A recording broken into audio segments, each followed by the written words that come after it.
Monsieur Courdemanche, bonjour. Bonjour. Merci d'être parmi nous accorder un petit peu de votre temps pour ce premier Connect aujourd'hui organisé par Visiative. Auriez-vous la gentillesse de vous présenter, s'il vous plaît, de présenter votre entreprise également? Oui, donc je dirige depuis 4 ans Ascent Intégration Europe, Oui. qui est la filiale européenne du groupe américain Ascent Aerospace. Nous concevons, réalisons, installons des outillages, des moyens, des systèmes automatisés, des lignes d'assemblage pour l'aéronautique. D'accord. C'est une société, donc cette filiale, c'est un peu plus de 50 personnes, 57 personnes exactement. Le siège est basé à Toulouse, à Blagnac, à côté de Toulouse, près de notre client principal en Europe qui est Airbus. Et nous avons des agences aussi à Saint-Nazaire, à Hambourg et à côté de Manchester pour être proche de nos clients principaux. D'accord, très bien. Nous sommes aujourd'hui donc au Connect, une question toute naturelle. Qu'est-ce que l'industrie du futur, la French Fab Oui. évoque pour vous? Alors, je dirais l'industrie du futur, c'est 2 éléments pour nous. C'est l'industrie du futur et je parlerai aussi de l'entreprise du futur. L'industrie du futur, c'est nos clients, c'est-à-dire qu'est-ce que ça signifie. Alors, on parle beaucoup de l'usine 4.0.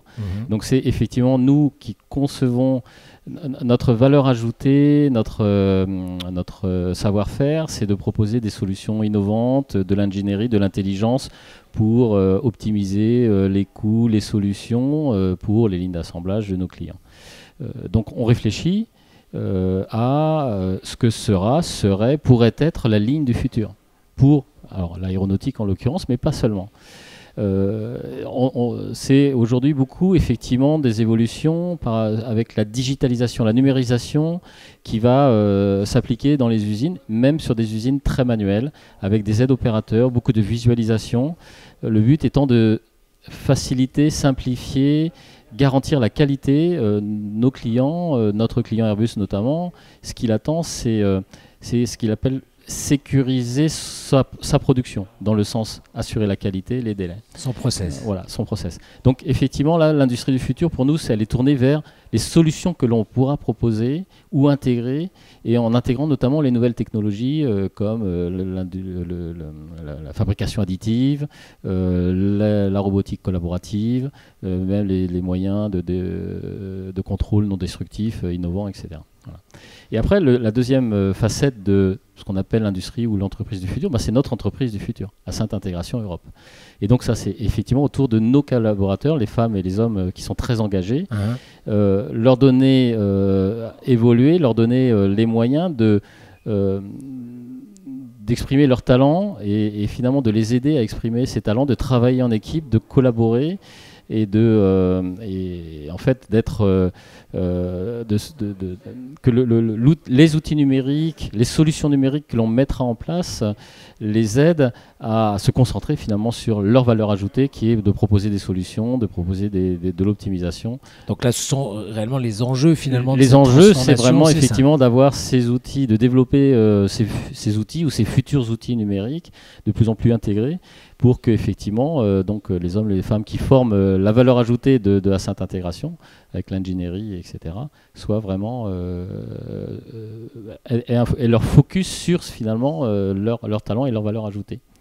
Et au sein de votre entreprise aujourd'hui, finalement, quels sont les services, les premiers transformations on est une société. On est une société. On propose des solutions clés en main à nos clients, incluant de la fabrication. Mais on ne fabrique rien en Europe. Alors il y a nos collègues américains ou nos cousins américains ont de la fabrication, mais nous on a une supply chain. Donc le premier enjeu, il est dans l'ingénierie. Donc le numérique avant tout appliqué à l'ingénierie, c'est-à-dire on est dans la CAO. Donc là aujourd'hui c'est Katia, c'est Novia, c'est développer des systèmes PLM, de la gestion de données qui doit s'améliorer ou qui va être de plus en plus complexe, avec l'interaction que l'on a avec nos clients qui nous livrent des pièces ou des données d'entrée. Nous on doit leur fournir des données de sortie et aussi avec notre supply chain fournisseur, que ce soit bureau d'études ou de la fabrication. Donc on est vraiment sur des enjeux liés aux outils de conception. On va retrouver les outils de calcul, les outils de simulation, de plus en plus l'usine virtuelle aussi qui est un élément pas seulement vendeur mais aussi de conception. Bien sûr. Et puis une autre partie importante de notre savoir-faire, de notre connaissance avec nos clients, c'est notre excellence dans la gestion de projet. Donc le numérique aussi doit apporter la sécurisation de la qualité, de l'efficacité dans la gestion des projets, que ce soit de la gestion de planning, mais de la gestion de charge. Par exemple, une des difficultés, c'est gérer notre charge par rapport à du prévisionnel, gérer la charge de nos fournisseurs, manager l'ensemble de ces solutions. D'accord. Voilà. Et dans quelle mesure, finalement, la collaboration avec Visiative se traduit chez vous? Aujourd'hui, donc essentiellement sur la partie CAO, effectivement. Bien sûr. Et on parlait de Katia, donc Katia et Novia. Bien sûr. On réfléchit, puisqu'on réfléchit, on a travaillé, on ne l'a pas encore implémenté, à une solution PLM sur base Enovia, qui nous permettrait effectivement de mieux gérer notamment l'ensemble de la conception des informations, des documentations liées à la conception d'une ligne, d'une station d'assemblage. C'est essentiellement là-dessus que l'on travaille avec Visiative. D'accord.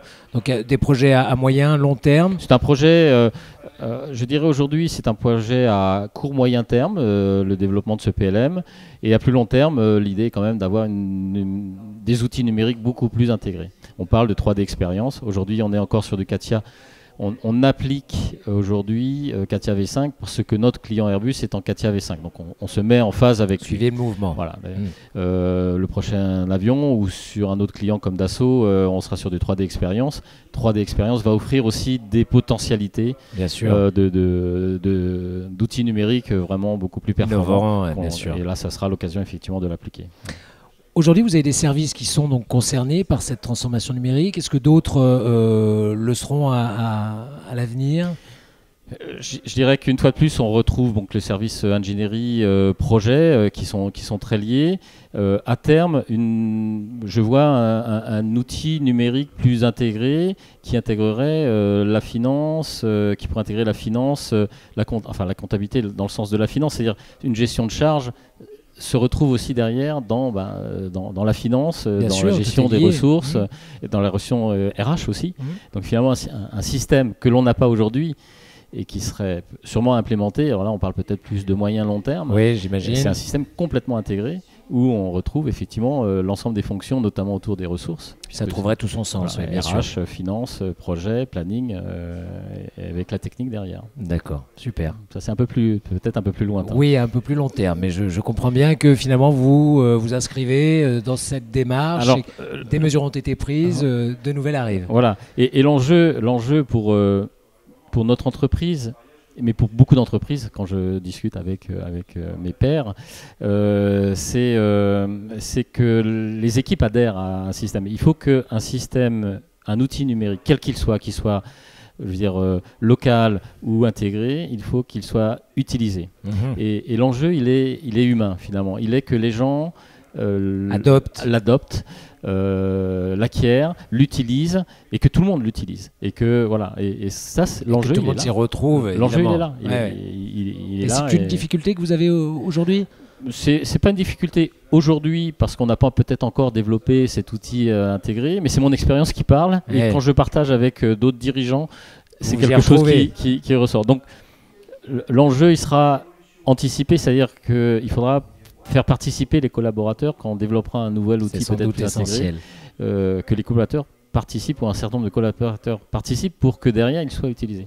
Moi je dis, si on peut faire un très bel outil qui sera utile, mais s'il n'est pas utilisé, ça sera dommage et ça servira pas suffisamment. Bien sûr, voilà. Je comprends bien. C'est vraiment un enjeu important.